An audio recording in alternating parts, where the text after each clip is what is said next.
अपनी रोजाना की नमाजों में हर मूवमेंट और हर वर्ड की बहुत गहरी रूहानी मीनिंग होती है। सबसे जरूरी कामों में से एक जो हम करते हैं वो तशहुद की सिटिंग पोजीशन के दौरान होता है। जब हम गवाही के वर्ड्स पढ़ने के लिए बैठते हैं तो हम अपनी इंडेक्स फिंगर उठाते हैं। ये सिर्फ एक रैंडम जेस्चर नहीं है, ये इस्लाम में हमारे कोर बिलीफ का एक पावरफुल सिंबल है। ये सिंपल एक्ट हमारे फेथ के सबसे फंडामेंटल प्रिंसिपल यानी तौहीद को रिप्रेजेंट करता है। तौहीद अल्लाह की एब्सोल्यूट वननेस है।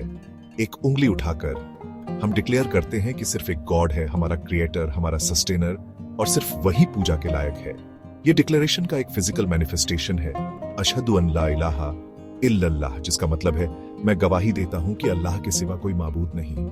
ये जेस्चर हमारे फिजिकल बॉडी को हमारी स्पिरिचुअल कन्विक्शन से एक गहरे तरीके से जोड़ता है। इंडेक्स फिंगर को पॉइंट करने का ये एक्ट हमारी नमाज के दौरान एक पावरफुल रिमाइंडर का काम करता है। ये हमारे दिल और दिमाग को अल्लाह की सिंगुलर ग्रेटनेस पर फोकस करने में हेल्प करता है। ऐसी दुनिया में जहां बहुत एसेंसी डिस्ट्रैक्शंस और तरह तरह के मॉडर्न डे आइडल्स हैं, ये जेस्चर हमें अपने सेंट्रल पर्पस पर वापस लाता है। ये शिर्क के सभी रूपों के खिलाफ एक डिक्लेरेशन है, या अल्लाह के साथ पार्टनर्स को जोड़ना। जब हम वो सिंगल फिंगर उठाते हैं तो हम सिर्फ अपने शरीर का एक पार्ट नहीं हिला रहे होते, हम अपने क्रिएटर के साथ अपनी कसम को रिन्यू कर रहे होते हैं। हम फिर से कह रहे होते हैं कि हमारी लॉयल्टी, हमारी इबादत और हमारी पूरी जिंदगी सिर्फ उसी के लिए है। ये नमाज को सिर्फ एक रस्म से बढ़कर बनाता है।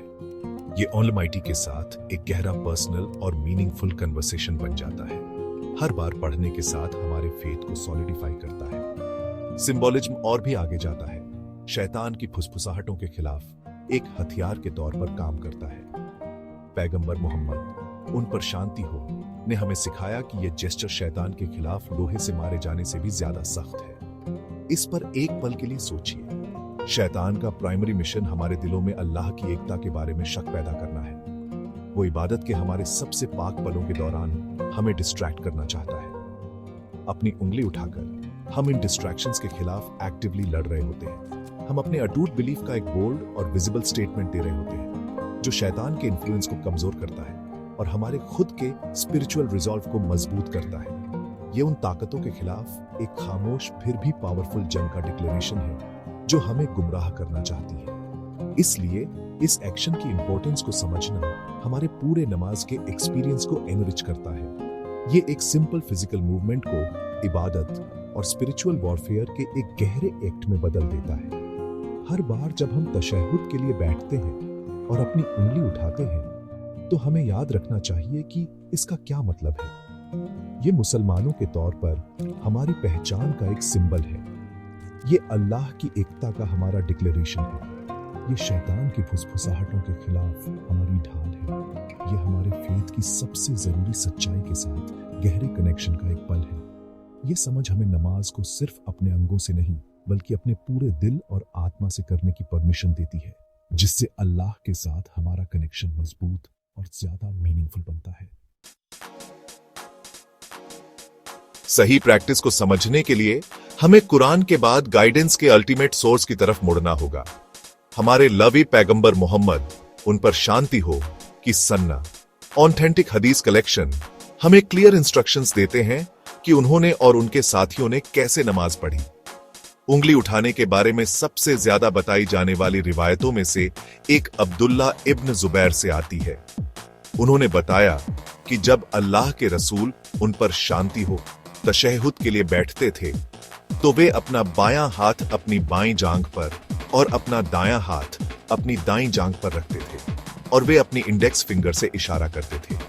ये हदीस जो सही मुस्लिम में रिकॉर्ड की गई है, उंगली से इशारा करने को पैगंबर की एक कंफर्म्ड प्रैक्टिस के तौर पर एस्टैब्लिश करती है।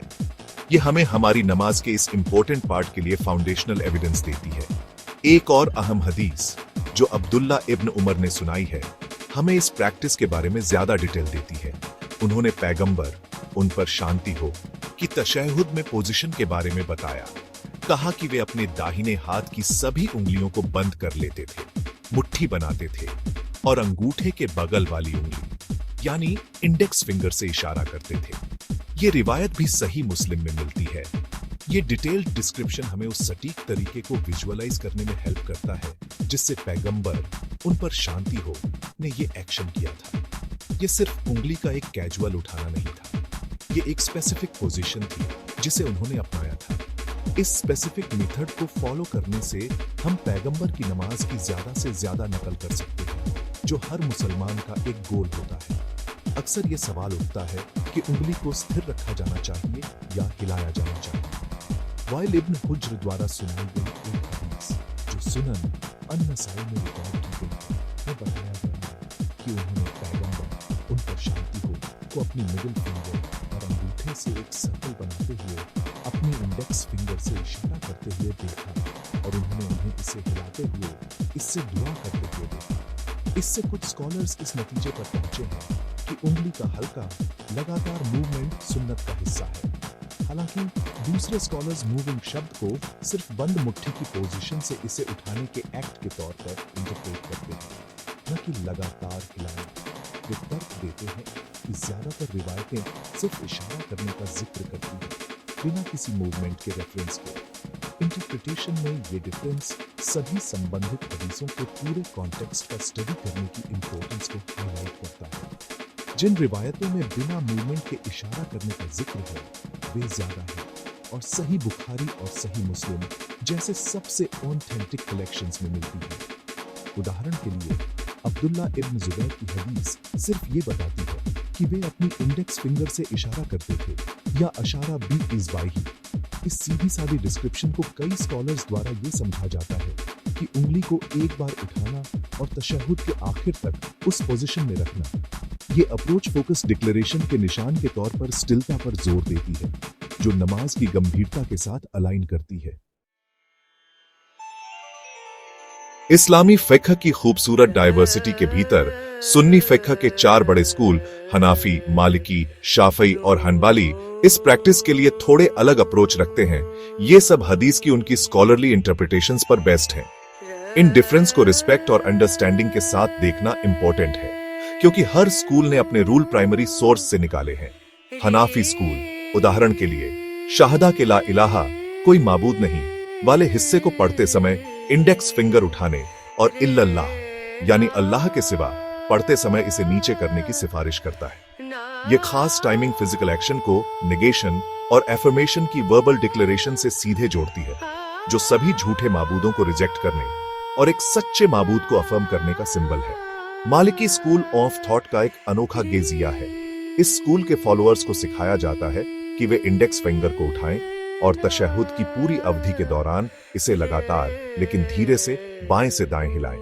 इसका उनका एविडेंस मुख्य फॉर्म से वाइल इब्न हुज्र की हदीस है, जिसमें बताया गया है कि पैगंबर उन पर शांति हो को दुआ करते समय अपनी उंगली हिलाते हुए देखा गया था। मालिकी इसे एक लगातार धीरे गति के फॉर्म में इंटरप्रेट करते हैं। उनके लिए ये मूवमेंट शैतान के खिलाफ एक लगातार जंग का सिंबल है।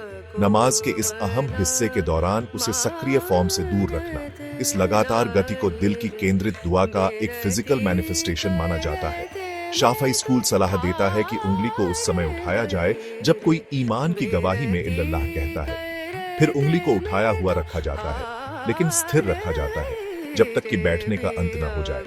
शाफई स्कॉलर्स इस बात पर जोर देते हैं कि उंगली को किबला की तरफ पॉइंट किया जाना चाहिए और व्यक्ति की नजर उस पर होनी चाहिए।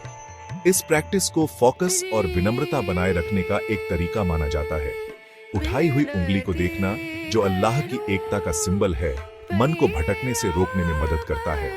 यह आध्यात्मिक एकाग्रता को बढ़ाने के लिए फिजिकल पोजीशन को विजुअल फोकस के साथ जोड़ता है। आखिर में हनबली स्कूल ऑफ थॉट मानता है कि तशहुद के दौरान जब भी अल्लाह का नाम लिया जाए तो उंगली से इशारा किया जाना चाहिए।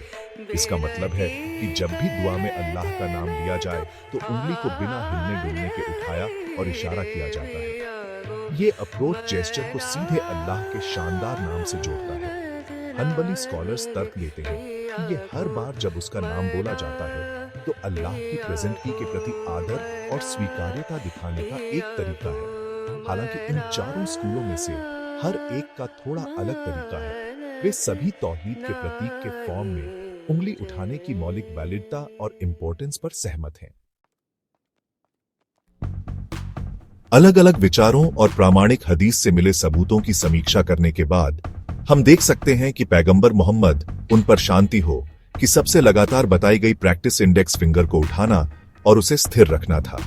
सबसे विश्वसनीय संग्रहों, सही बुखारी और सही मुस्लिम में मिली रिवायतें पैगंबर को अपनी उंगली से इशारा करते हुए बताती हैं, बिना किसी खास हरकत का जिक्र किए। हालांकि आंदोलन का जिक्र करने वाली हदीस भी प्रामाणिक है, लेकिन उंगली को स्थिर रखने का समर्थन करने वाली रिवायतें ज्यादा हैं और हदीस के ज्यादातर विद्वानों द्वारा उन्हें ज्यादा मजबूत माना जाता है।